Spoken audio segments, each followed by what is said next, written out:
Hello, bienvenue sur la chaîne. Je vous accueille en ce vendredi, je crois qu'on est le 26.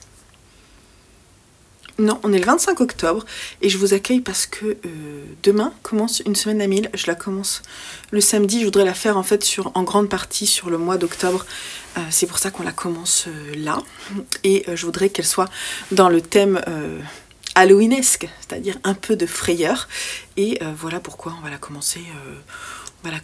Là, j'organise ça sur le Discord.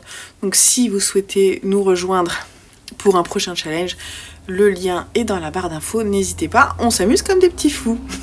Alors, je vous prends là, en fait, il est 18h15, je viens de finir un montage, je reviens de vacances, là tout à l'heure je suis arrivée, il était 15h chez moi, j'ai déposé avant mes garçons chez mon beau-père.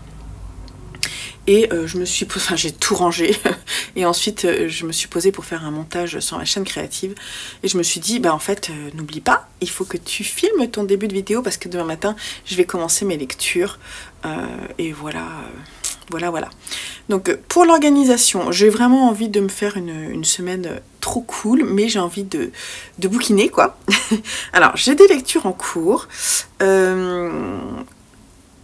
J'ai des lectures en cours, je vais vous en parler juste après parce que bah du coup c'est des livres que j'ai commencé pendant les vacances qui me plaisent beaucoup, j'en ai 3 en fait que j'ai commencé et qui me plaisent beaucoup et je vais essayer d'en terminer au moins 2 cette semaine en parallèle de la pile à lire que je vais vous montrer. Alors je sais pas comment ça va être possible mais on va essayer, voilà. J'ai retourné la caméra parce que j'ai envie de regarder plus précisément dans l'objectif et d'arrêter de me regarder. Donc j'essaie pour cette introduction, on va voir ce que ça donne. Le truc c'est que j'ai pas le cadre autour de moi, je ne sais pas du coup si j'ai de la place ici, je dirais que oui. On va voir ce que ça donne. Si c'est trop moche, bah, je ferai autrement. Donc là je vais vous montrer un petit peu ce que j'aimerais lire. Alors je les ai même pas sortis, je suis rentrée mais j'ai pas eu le temps de les sortir. Ah mon chat, salut mon chat. Oui, Titi, mon chat tout d'amour, mon chat noir qui va m'accompagner pendant ma lecture de l'Halloween. Alors, en roman. Ah oui, j'avais mis ça aussi, c'est pas mal.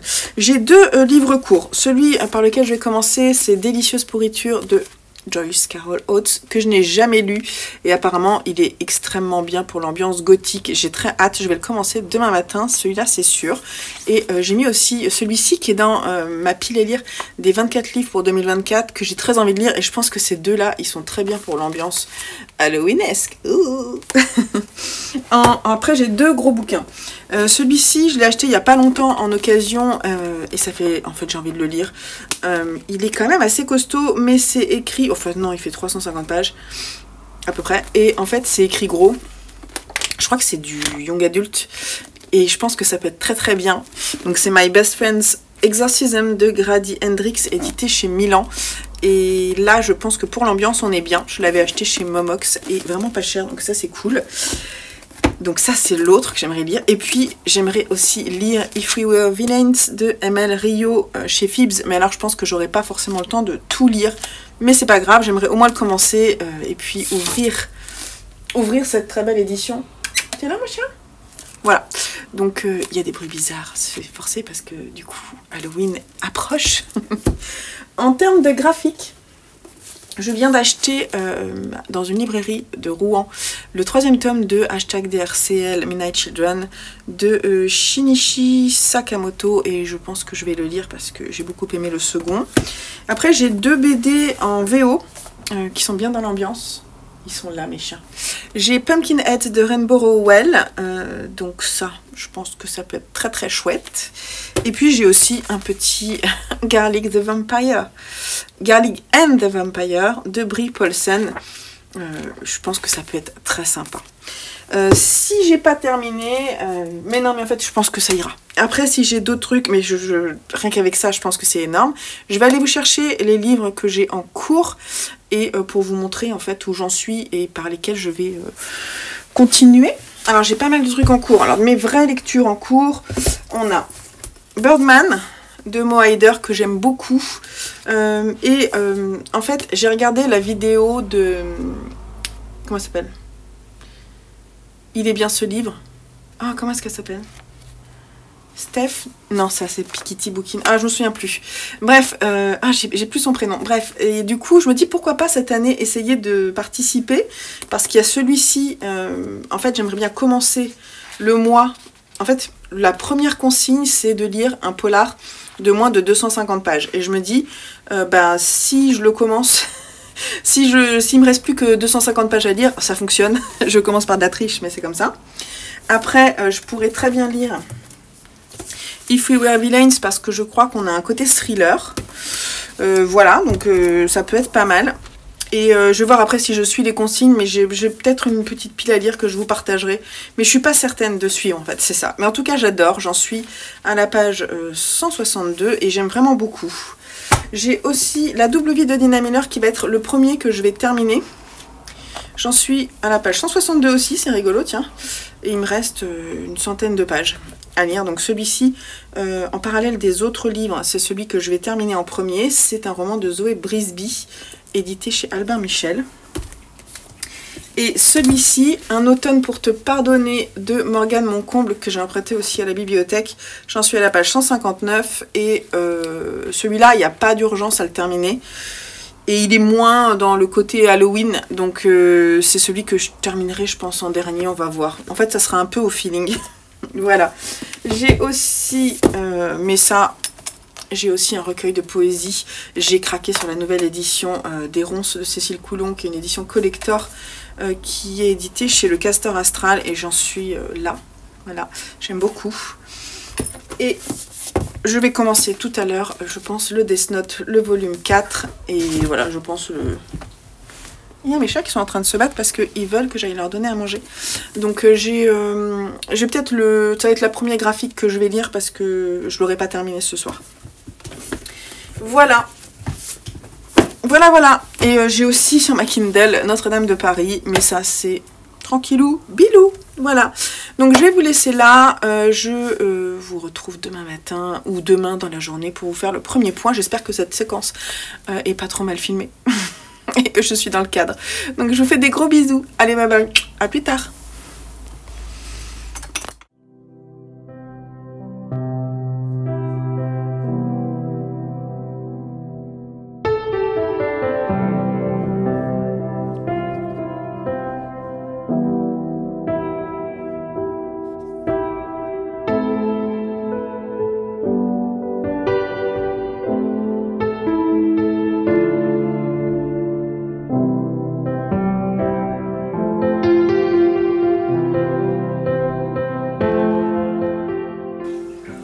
Hello du petit déjeuner le dimanche matin. On a changé d'heure, du coup il est 7h30, mais en fait anciennement 8h30. Donc je prends mon petit déjeuner, il est tôt en fait. Je me suis réveillée, il était quelle heure? Genre 6h nouvelle heure, donc 7h. Bref, on va s'en sortir. Alors pour faire un petit point sur ma semaine à 1000, j'ai lu pas mal hier. C'était très agréable, ça m'a fait du bien de me poser. Au départ, je devais faire de la teinture hier, mais j'ai décidé de la faire aujourd'hui. Donc hier, j'ai passé pas mal de temps à bouquiner. J'ai fini La double vie de Dina Miller, dont je viendrai vous parler dans une autre vidéo, mais que j'ai beaucoup aimé. Il me restait une centaine de pages, je crois. Et j'ai lu l'intégralité de... Pardon, je perds ma voix. De Délicieuse pourriture de Joyce Carol Oates. C'est la première fois que je lisais sa plume et j'ai adoré. J'ai vraiment beaucoup aimé ce livre. Je trouve que c'est un exercice de réussir à faire en 120 pages un roman aussi bien réalisé. Donc vraiment splendide. Il y a une ambiance de Dark Academia, une atmosphère de roman noir. Et vraiment, il y a une atmosphère assez terrible. On est en Angleterre, on est dans une petite école. En Angleterre ou aux États-Unis? Je sais plus. En Angleterre pour moi, mais je me trompe peut-être. Et on suit plusieurs jeunes filles au départ. On sait qu'il y a eu des incendies, donc ça c'est une ambiance un petit peu particulière. On sait que c'est une école seulement de jeunes filles et que le professeur de lettres, notamment de poésie,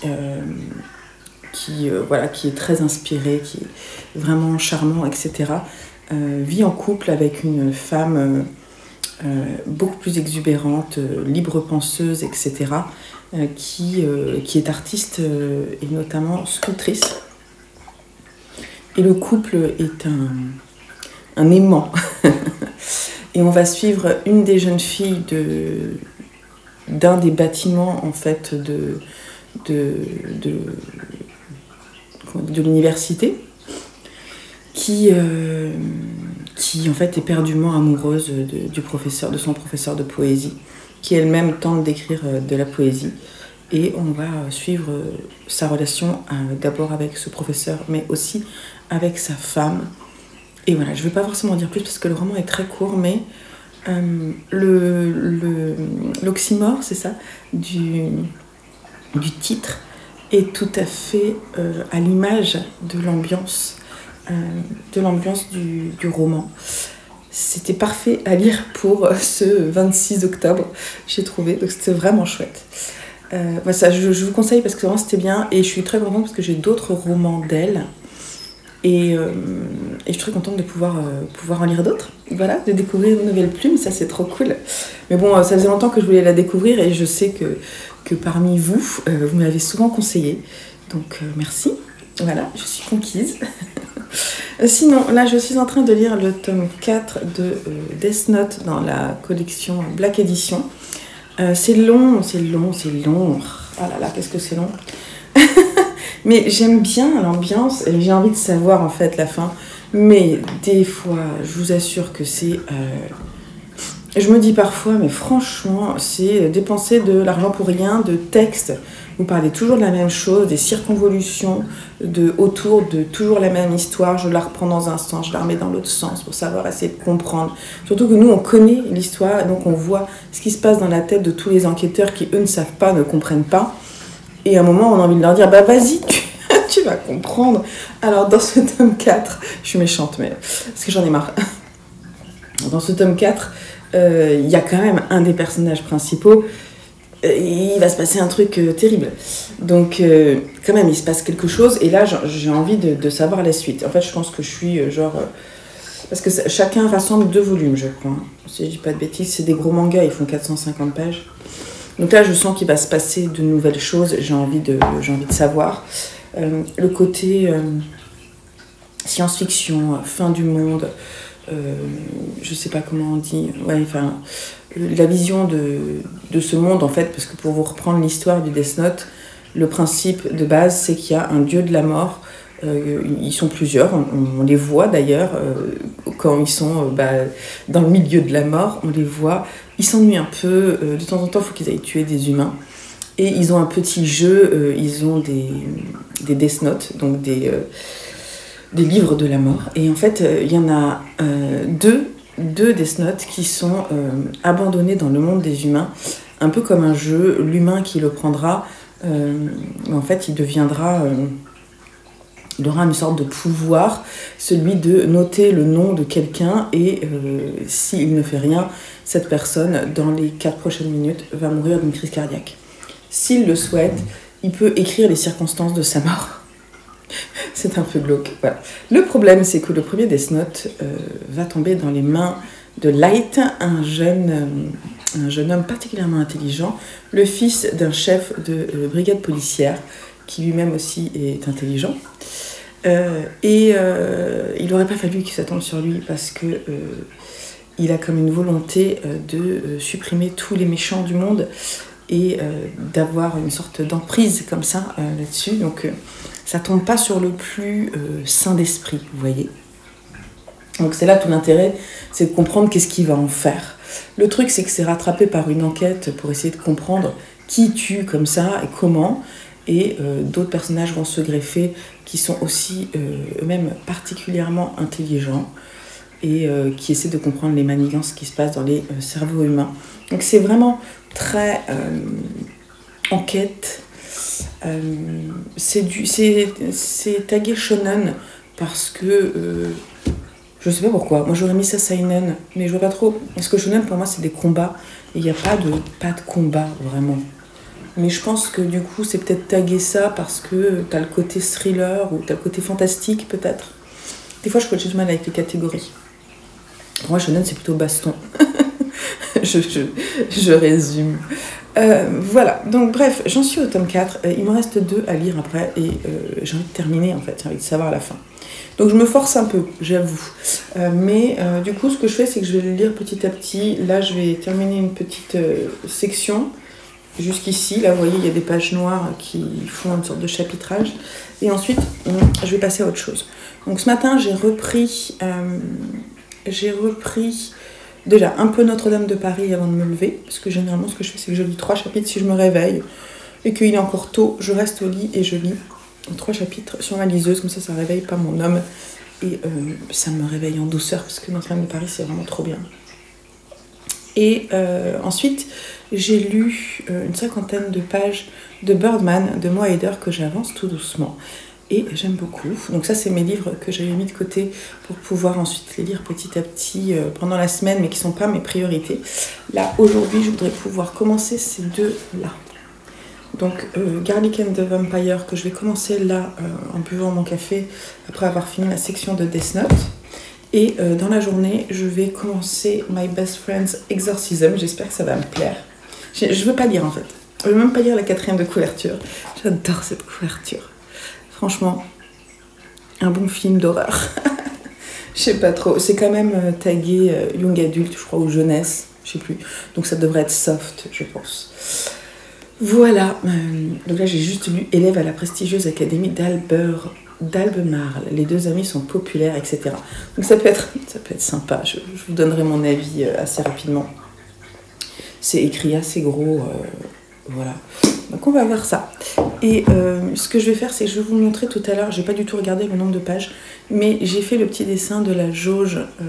Je sais plus qui l'a. Je vous mettrai ici son pseudo sur Discord si vous nous rejoignez. Elle a partagé une jauge que je trouve intéressante pour noter le nombre de pages lues sur la semaine. Et donc je l'ai mis dans mon cahier. Donc je vous montrerai. Alors moi j'ai fait une jauge pour les romans, etc., théâtre, tout ça, et une jauge pour les graphiques et les livres audio. En fait, je veux pas forcément les compter dans ma jauge des 1000, donc je dissocie les 2. Donc je vous montre ça dans la séquence d'après pour savoir où j'en suis. Alors ce matin, grosse séance de teinture, donc je vais avancer et terminer mon livre audio parce que hier je l'ai pas mal avancé. Un jardin de mensonges de Susan Fletcher, donc là il me reste genre une demi-heure, donc je vais le terminer. Et ensuite, je vais mettre dans mes oreilles peut-être la suite de... comment ça s'appelle ? Arsène Lupin contre Herlock Sholmes, parce que j'ai du mal à le lire. Donc le mettre dans mes oreilles, c'est peut-être pas mal. À voir, je vais faire ça peut-être. Et puis voilà, donc je vous retrouve peut-être demain ou dans la journée. À voir.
Bon, c'est l'heure de la tisane en ce mardi après-midi. Je viens juste vous dire ce que j'ai lu. Je sais plus ce que je vous ai dit. Déjà, pour info, j'abandonne 19 femmes de Selma Yazbek parce que j'y arrive pas, c'est trop dur pour moi à lire. Ces vies de femmes, j'en ai lu quelques-uns, hein. J'ai compris ce qui voulait être dit, mais en fait pour moi c'est trop dur, c'est vraiment trop difficile à lire, comme ça en témoignage. Voilà, donc c'est un très bon livre, il y a pas de problème, mais je n'arrive pas à l'avancer, donc c'est pas grave. Je sais pas, je vais peut-être le donner à ma mère, je me dis que peut-être ça pourrait l'intéresser, à voir. Sinon, j'étais venue vous voir pour vous dire que j'avais fini. Est-ce que je vous ai dit que j'avais fini Je vous ai parlé de ça et de ça, je pense. Et est-ce que je vous ai dit que j'avais terminé ça en audio? Donc j'ai terminé Un jardin de mensonges de Suzanne Fletcher, ici édité aux Presses de la Cité. C'est un livre que je vais mettre sur Vinted, je vais pas forcément le garder. Écoutez, j'ai bien aimé, franchement, c'était plutôt une bonne écoute. Je regrette pas de l'avoir mis en audio et de pas forcément l'avoir lu, parce que ça reste une bonne lecture, mais sans forcément que ce soit extraordinaire. C'est un roman gothique. L'ambiance gothique qui va parler pas mal de fantômes et d'une maison où on se demande ce qui se passe, il y a des bruits la nuit, etc. On suit un personnage de femme qui est... on est quoi? On est au début de la Première Guerre mondiale, enfin, aux prémices de la Première Guerre mondiale à Londres, et on suit une jeune femme. Comment est-ce qu'elle s'appelle ? Ça doit être écrit. Clara, voilà. Qui a la maladie des os de verre. Donc en fait, elle a vraiment, elle tient pas bien sur ses jambes, et pendant toute son enfance, elle a été un peu rejetée et montrée du doigt. Et voilà. Mais certes, elle est faible physiquement. En revanche, c'est une femme qui est très curieuse, qui dit ce qu'elle pense et qui n'hésite pas à poser des questions pour comprendre. Et son personnage est plutôt intéressant. Je trouve que j'ai bien aimé son personnage, il était bien construit. C'est pas une femme qui a la langue dans sa poche. Pour l'époque, c'est assez original. Et voilà, donc elle va chercher à comprendre ce qui se passe, parce qu'on l'emmène on l'emmène en fait pour qu'elle mette en place un jardin dans cette maison. La maison de Monsieur Fox, parce qu'il y a un domaine où il y a une serre avec des plantes exotiques, et donc c'est elle qui est en charge de la mettre en place. Il se passe des choses cheloues et il va y avoir une petite enquête de sa part, voilà, avec différents personnages assez intrigants, qui disent pas forcément tout, on sent qu'il y a des non-dits, etc. La première partie du roman était vraiment immersive. Moi j'ai bien aimé, vraiment, je me suis dit c'est cool, c'est... Voilà, le personnage est chouette, qu'est-ce qui va se passer, et puis elle est en pleine recherche, elle est en pleine jeunesse, donc elle n'est pas encore attirée par d'autres personnes, mais on sent que c'est potentiellement là, mais que ses problèmes de santé la freinent un petit peu. Et donc tout ça est abordé, et finalement, très rapidement, on va dire à la moitié du livre, on a un dénouement qui est donné, et puis il y a une présentation de qui a fait quoi et pourquoi. Une explication en fait du pourquoi et du comment, s'il peut y en avoir une. J'ai mal aux jambes. Et en fait, j'ai beaucoup moins aimé cette seconde partie, on va dire le dernier tiers du roman. Je trouvais ça moins intéressant parce que j'avais pas forcément envie de tout savoir en fait. Ce que j'aime bien, c'est aussi le fait que ce soit mystérieux dans ce genre de roman. Et là, il y a un dénouement quand même final important, mais qui évolue sans cesse. Donc oui, pourquoi pas. Mais bon, voilà. J'ai moyennement aimé la fin. Mais c'est un bon roman, c'est un bon moment, en tout cas d'écoute audio. Ça se lit très bien et c'est très bien lu. Donc je vous le conseille quand même. Sinon, en graphique, J'ai lu en VO ce petit graphique là, Garlic and the Vampire, c'était vachement bien. C'était vraiment très fun. Alors c'est jeunesse, hein. C'est l'histoire de Garlic. Donc Garlic c'est la gousse d'ail, enfin la tête d'ail, l'ail tout simplement. Et donc en fait Garlic c'est une tête d'ail qui n'est pas très bien dans ses baskets, a pas mal de problèmes d'anxiété et qui... par le biais du jardinage, soutenu par son ami le poireau et sa copine la sorcière et d'autres légumes, on va dire. Voilà, donc on a ces petits personnages. Voilà, tente de prendre de l'assurance. Jusqu'au jour où elle-même pourra planter ses propres graines pour récolter de l'ail. Mais elle en est très loin.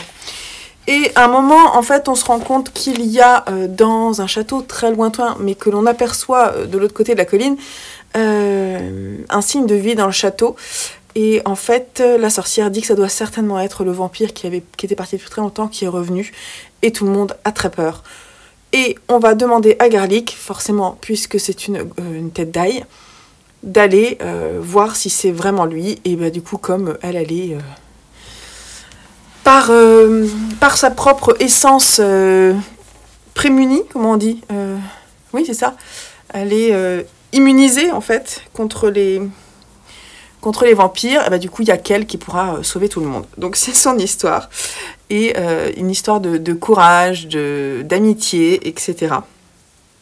Et c'était pas mal, franchement c'était mignon. Alors il y a une suite, je crois que c'est Garlic and the Witch, quelque chose comme ça, mais je ne l'achèterai pas forcément. Moi j'avais envie de lire une BD en VO et sur le thème du vampire, c'était trop mignon. C'était très bien, voilà. Je vous la conseille. J'ai fini hier soir Les Ronces de Cécile Coulon. Et écoutez, c'était vraiment splendide. Je suis contente d'avoir acheté cette édition collector. Je me suis fait piquer là. Pardon, il doit y avoir des moustiques encore. C'est embêtant. Et voilà, c'est un beau recueil de poèmes qui parle beaucoup de chez soi, du fait de grandir, vieillir, le retour aux sources, les lieux où on se construit. Beaucoup de thèmes chers au cœur de Cécile Coulon qui sont très très bien écrits. Parfois des petites anecdotes très chouettes qui m'ont beaucoup plu. Il y a une préface de la chanteuse... alors je sais pas si dans ce volume-là... Non, c'est pas dans celui-là. Il y a une préface dans celui que j'avais pris à la bibliothèque qui est écrite par Jeanne Chéral. Qui est vraiment chouette. Ça tient en 2 pages, mais ça m'a bien plu parce que elle explique que justement Ésaüt, c'est un endroit où Cécile Coulon revient comme un retour aux sources. Et du coup, il y a notamment un des poèmes qui s'appelle Bientôt Ésaüt, qui est vraiment splendide. Les poèmes que j'ai préférés, c'est celui-ci. J'aime beaucoup le poème sur Noël aussi. Elle en a fait plusieurs d'ailleurs, parce que je crois que j'en ai corné... Avant Noël et Noël sont vraiment 2 poèmes que j'ai trouvé splendides. J'ai pas forcément... Celui-ci là, il était vraiment aussi très très beau, qui s'appelle Le Retour. Sur le fait d'avoir peur du lendemain, splendide. Les volcans, parce que forcément Cécile Coulon vient en fait elle est née ou elle a habité longtemps à Clermont-Ferrand. Et voilà, donc les volcans d'Auvergne, elle en parle avec beaucoup d'amour. Et voilà, donc assez beau. Et le dernier, qui s'appelle Le cœur a vieilli. Alors je crois que cette édition, c'est ce que je vous disais, elle est... voilà, il y a 15 poèmes inédits dedans. Et je pense que ce sont peut-être les derniers, si je ne me trompe pas. Et c'était vraiment très très beau, parmi mes livres préférés de cette année, c'est certain. Et puis je suis venue à bout du Death Note, tome 4. Je vous jure que... je rame. Et il m'en reste 2 à lire. Et je vais les lire. Hein. Je rame, mais j'aime bien. Mais je trouve ça super long. Il y a tellement de textes. Tellement de textes. Qui répètent toujours la même chose. Voilà. Si vous lisez tout. Alors, je vais demander à mes garçons, mais à mon avis, ils lisent pas tout. Hein. Mais quand tu lis tout, c'est long. Mais bon, voilà, j'essaie de comprendre et de suivre. Il y a des moments où j'ai vraiment envie de sauter, mais je me retiens. Voilà, donc j'en suis venue à bout et voilà. Vivement le 5 et le 6. J'ai essayé de les finir avant la fin de l'année, histoire de terminer 2024 avec, avec Death Note. Alors, sinon, j'ai commencé la lecture de My Best Friend Exorcism, donc j'en suis à la moitié. Je vais le reprendre tout à l'heure. Et j'avais envie... Donc en fait, les deux là que j'aimerais bien pouvoir lire... Ah oui, donc il y a la BD Pumpkinheads que je vais commencer aussi. Et je pense, aujourd'hui ou demain, commencer peut-être celui-ci. Peut-être demain, parce que là, j'aimerais bien avancer un peu Notre-Dame de Paris en parallèle. Je ne sais pas si j'aurai trop le temps de bouquiner. Et puis peut-être caler le 3e tome de #DRCL. J'ai jusqu'à vendredi compris, donc on va voir. Et vendredi, c'est férié. Donc c'est faisable d'avancer tout ça, je pense. Celui-ci, j'aurais pas fini, mais j'aimerais bien pouvoir vous donner ma première impression dans cette vidéo de la semaine à 1000. Après, je sais pas trop où j'en suis parce que comme en fait, mon curseur, je le fais quand j'ai fini un bouquin. Je pense qu'à la fin de la semaine, je saurai combien j'en suis. Je regarde pas. Généralement, j'y arrive à peu près. On va voir. Là, j'ai pas beaucoup lu hier et aujourd'hui. On va voir. Mais demain, je pense que je lirai plus puisque... Voilà, demain je travaille pas et je me donnerai des moments de lecture. J'ai arrêté de me gratter, je vais boire ma tisane et on se retrouve un peu plus tard dans une ambiance halloweenesque. Enfin pas sûr parce que en fait Halloween nous on va le fêter samedi soir. Donc il n'y aura peut-être pas d'ambiance Halloween dans cette vidéo.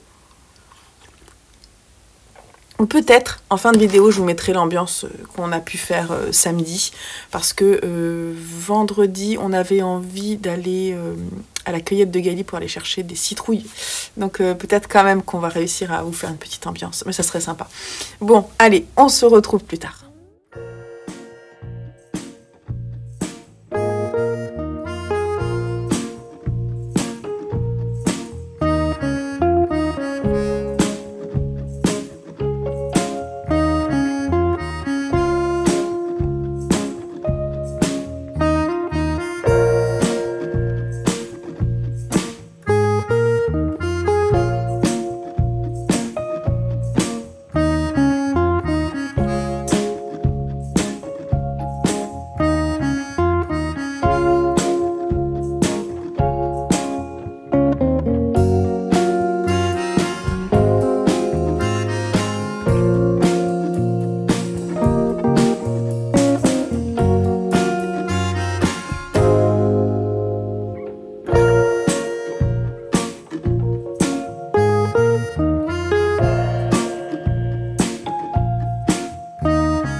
Hello du vendredi matin. On est le 1er novembre. On s'est couché tard hier soir. On est allé chez ma soeur pour son anniversaire. C'était très sympa. Mais du coup, j'ai pas beaucoup dormi. Oui, donc hier déjà, j'ai eu ma journée de boulot. Le matin, je me suis réveillée. Il était pas très tôt. Donc du coup, j'ai pas bouquiné le matin. Et le soir, on devait partir en fait assez tôt parce qu'il y avait énormément de monde sur la route. Ma soeur habite à Antony, donc il nous faut une demi-heure, 3/4 d'heure pour y aller de chez nous. Et du coup, il a fallu que je mette, après la fin de mon boulot, que j'ai fini un petit peu plus tôt que d'habitude, il a fallu que je mette Mélène à teindre parce que ce matin, je fais de la teinture. Et donc, je n'ai pas lu. Ah si, ce que j'ai fait, c'est que j'ai fini mon livre audio. J'ai fini Arsène Lupin contre Sherlock Holmes et j'ai commencé un nouveau livre qui est La décision de Karine Thuy, que je vais écouter du coup ce matin. Donc je n'ai pas avancé, mais vous allez voir à quel point... Je vous ai mis quelques images de mercredi soir, mais j'ai pas mis le... Mercredi soir, j'ouvrais le livre et j'ai lu 2 pages, je me suis endormie. Après la petite séquence que je vous ai filmée, boum, dodo. Et là, hier soir, j'ai lu ça. Donc Donc je peux pas donner mon avis pour le moment, mais je vais le reprendre cet après-midi parce que ce matin du coup je vais teindre, donc je vais plutôt écouter un livre plutôt que de lire. Là il est 8h moins 10. J'ai pas beaucoup dormi en plus, ça se voit, hein, j'ai une petite tête. Et ce matin je me suis réveillée, en fait il était 6h, quelque chose comme ça, 6h15. Ah, j'ai dû dormir 6 heures, quoi. Il va falloir que je fasse une petite sieste cet après-midi. Et j'ai repris Notre-Dame de Paris sur ma Kindle. Je vous montre parce que j'ai une super étiquette derrière, je vous laisse lire.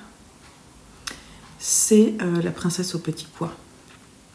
Et j'aime beaucoup ce qu'elle fait, et là, j'adore. La princesse au petit pois, oui, c'est ça, je pense. Hein. J'aime beaucoup. Je vous le lis si vous n'avez pas lu.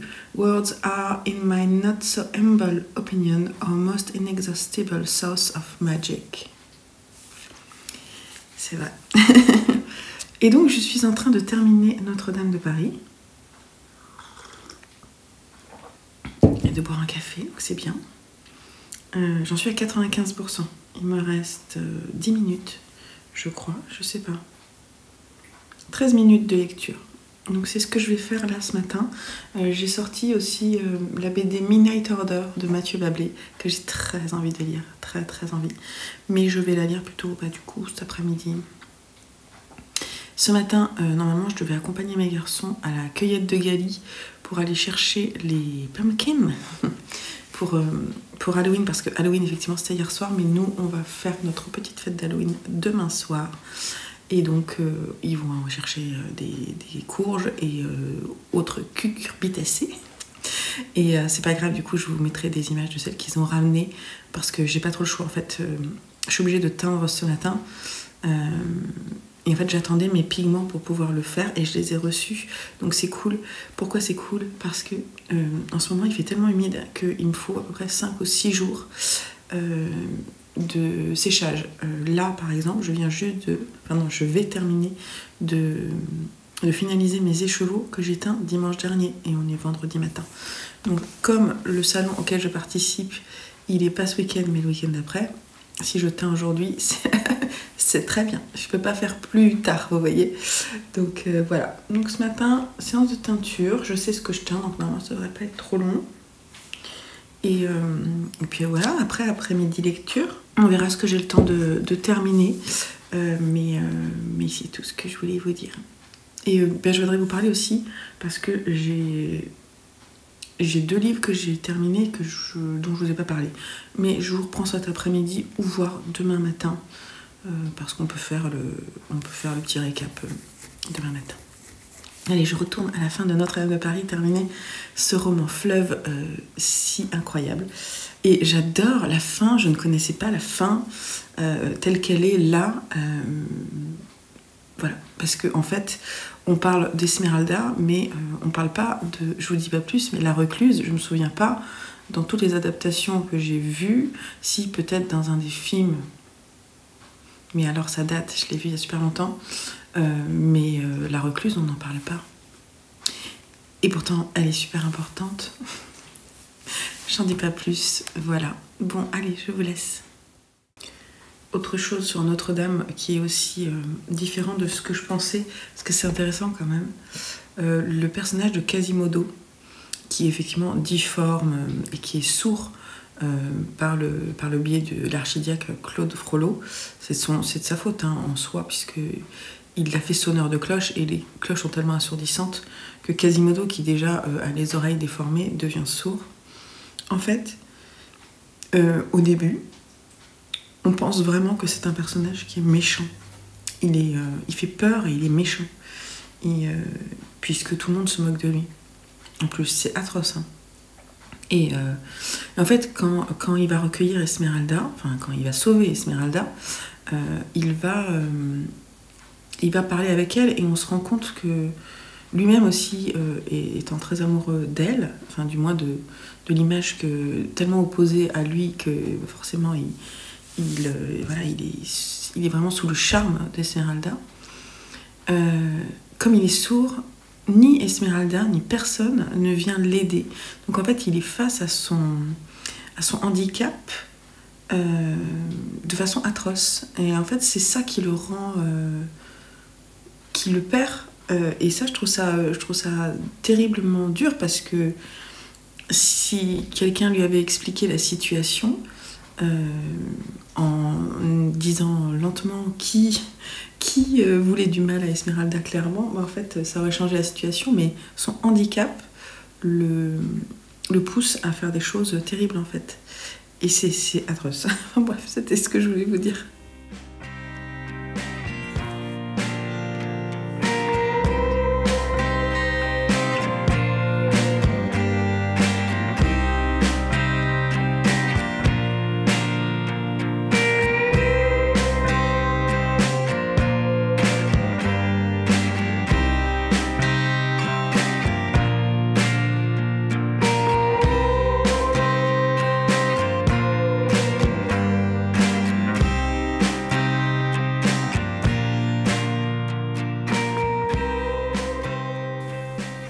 L'avant-dernier chapitre est splendide, mais atroce.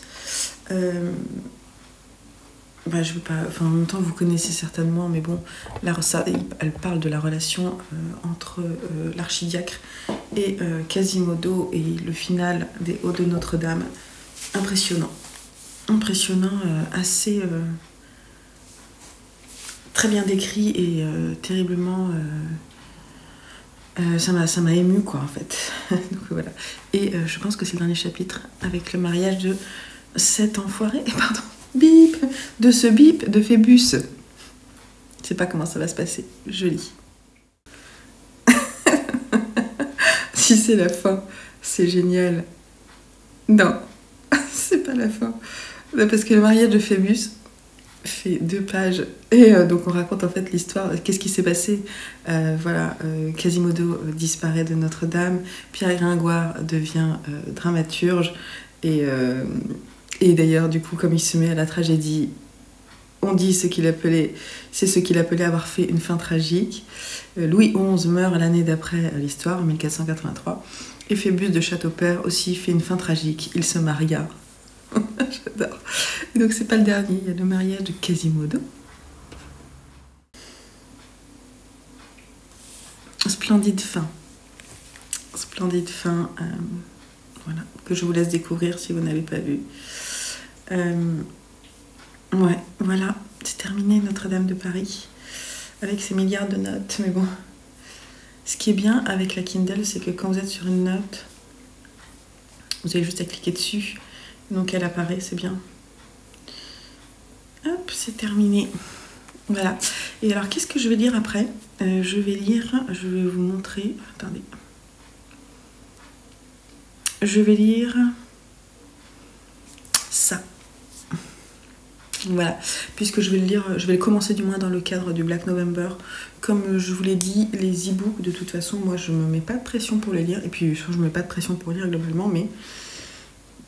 Sur les e-books, moins, puisque en fait là, c'est très rare que je prenne ma Kindle pour lire le matin. C'est juste que j'avais vraiment envie de terminer Notre-Dame de Paris. Il me restait 25 minutes de lecture. Donc là, je suis contente. C'est un thriller psychologique qui parle notamment de racisme. Donc c'est pour la catégorie que Sève nous propose dans son challenge.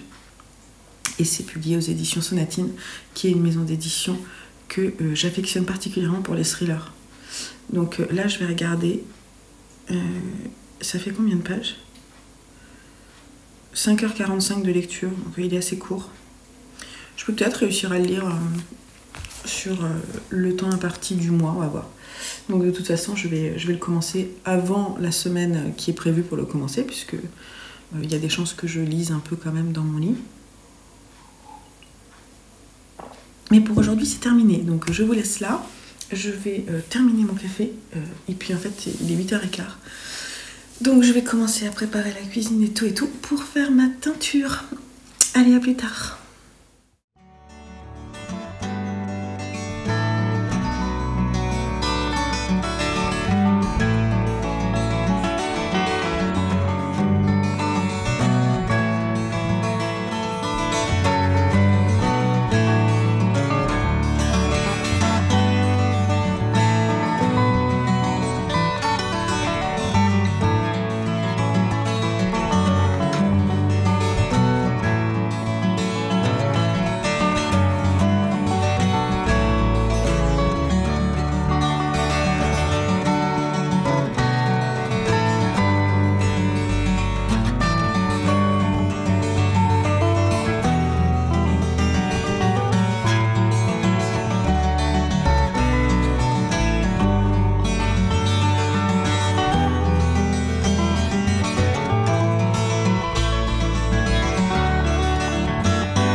Bon, et ben la semaine amie il est terminée, donc on va faire le petit point final et bonne nouvelle, j'ai réussi, donc je vous montre tout ça.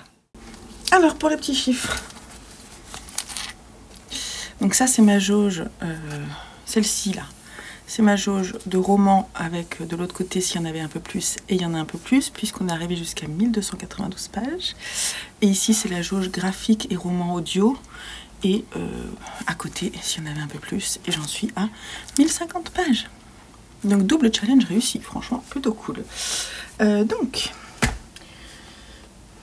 fini Notre-Dame de Paris, je vous en ai parlé. J'ai fini en audio Arsène Lupin contre Herlock Sholmes, édité chez Brajlon ici. J'avais commencé à le lire et puis très vite j'en ai eu un peu ma claque. Il y a des périodes pour lire ce genre de roman. Alors en fait c'est très bien écrit, c'est chouette et tout, mais ça ne m'engageait pas assez pour que j'ai envie de le continuer.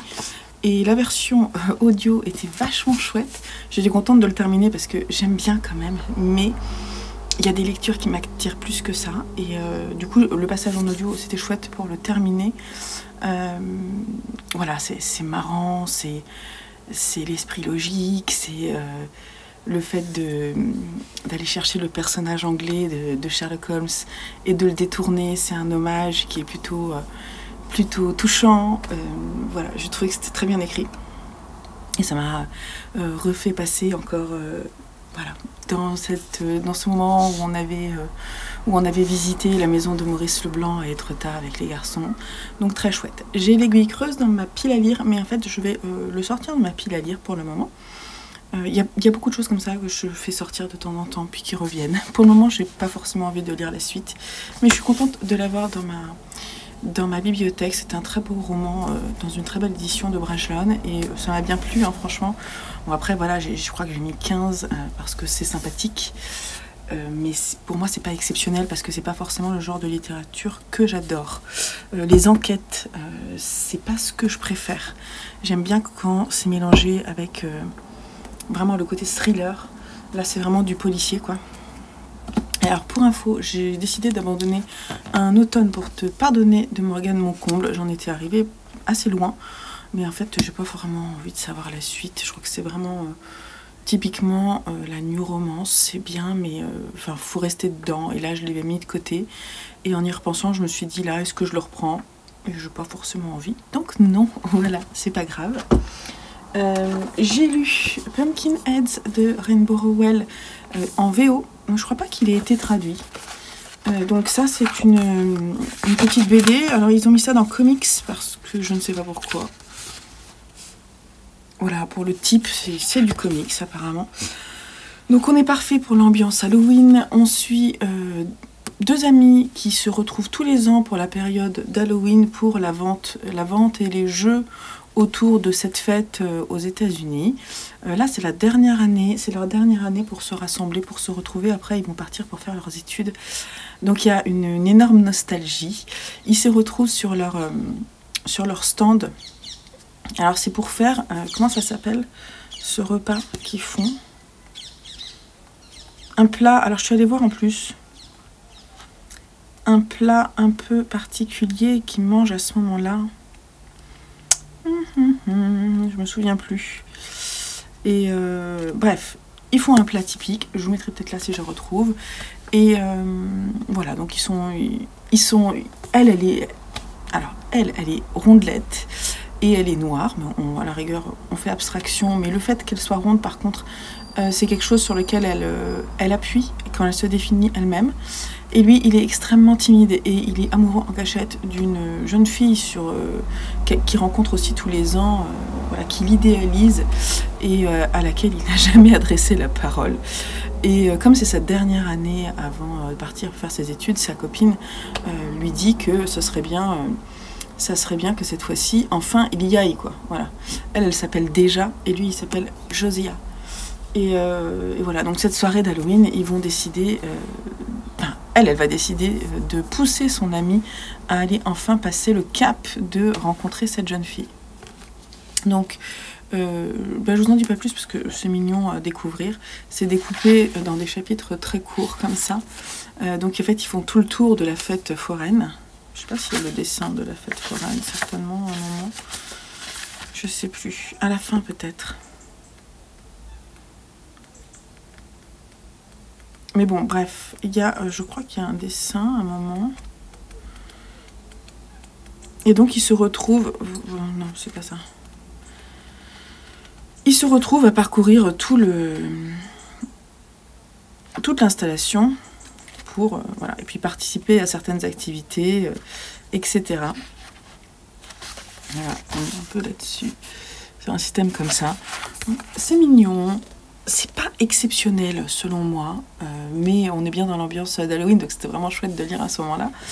Je vais le faire lire aux garçons parce que c'est assez abordable.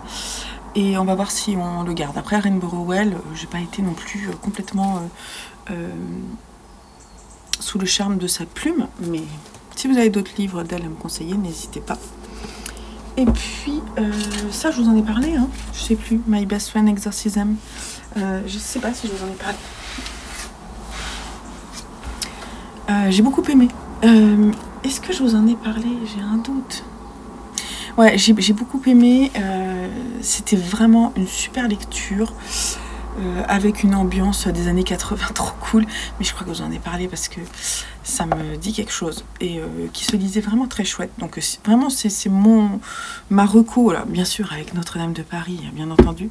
Ma reco, c'est ça. Si vous voulez passer un moment mignon, c'est ça. Et alors, sinon, pour les lectures que j'ai commencées et qui m'accompagneront sur la prochaine vidéo, parce que je vais vous parler de la suite, j'ai repris Birdman de Mo Hayder avec énormément de plaisir, j'adore, puisque en fait, depuis hier, on a commencé le Black November, donc je dois le terminer sur ce week-end. Au moment où je vous parle, on est samedi matin, et j'ai lu déjà ma partie, il me manque juste ça. Et j'adore, franchement c'est trop bien, je suis complètement conquise. Alors déjà, Mo Hayder avait déjà eu un bel effet sur moi avec son roman Tokyo, et j'adore, donc je vous en parlerai dans ma prochaine vidéo. J'ai commencé If We Were Villains de M.L. Rio, édité ici chez Phibbs, et avec ce beau jaspage là. Et j'en suis à la page 62. Pour le moment, je ne sais pas trop quoi en penser. Je ne sais pas si j'aime ou non. Donc, je vais continuer un petit peu. Donc, mes deux romans pour ce début de semaine, enfin non, ce week-end, c'est ça. Et en graphique, j'ai commencé hier. Et The Midnight Order de Mathieu Bablé. J'essaie de vous montrer la couverture, mais... c'est pas facile parce qu'elle est extrêmement dorée, il y a une reliure splendide, elle est splendide cette BD, vraiment, ça reflète, ça me fait un petit peu de... Vous voyez, ça relève, alors ça c'est quand vous avez des réflecteurs en photo, voilà, hop, vous voulez enlever la lumière là, hop, faites comme ça, du coup ça ouvre. Ça va m'aider, ça va me faire mon réflecteur pour la vidéo. Bref, bah écoutez, c'est une série de scénettes sur... The Midnight Order, qui est un groupe fictif de chasseurs de sorcières qui est aussi un groupe de sorcières, mais qui vient en fait sauver ou récupérer des sorcières pour ensuite protéger en fait le monde de certains monstres, hein, et donc parfois des sorcières sont emprisonnées, c'est pour ça que je dis qu'ils sont aussi chasseurs de sorcières. Et on suit deux sorcières particulièrement, Johnson et Sheridan. Je vais vous les montrer. Elles sont où?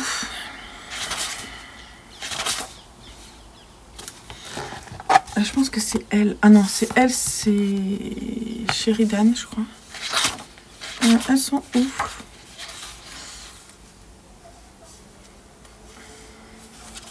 Là, c'est Sheridan, je crois. Johnson, ici. Voilà, et donc en fait on les suit, et parallèlement on a des petits interludes. En fait ce qui se passe, c'est que dans cette BD, Mathieu Bablé s'est fait accompagner d'autres auteurs de BD pour écrire des scénettes sur ce thème, ce qui est assez intéressant. En fait c'est ça qui fait l'intrigue, et en fait on voit développer différentes choses. Par exemple, il y a des encarts comme ça sur sur l'histoire de la sorcellerie et comment elle a été récupérée. Là, en tout cas, cet encart-là, ça parlait un peu des possessions et du côté...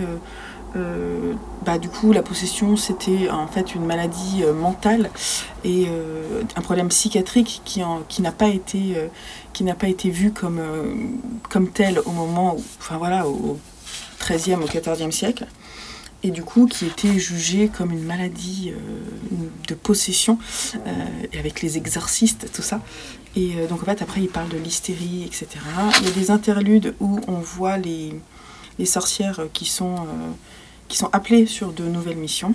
Et puis, de temps en temps, on a aussi des petits interludes comme ça, où on nous présente d'autres personnages.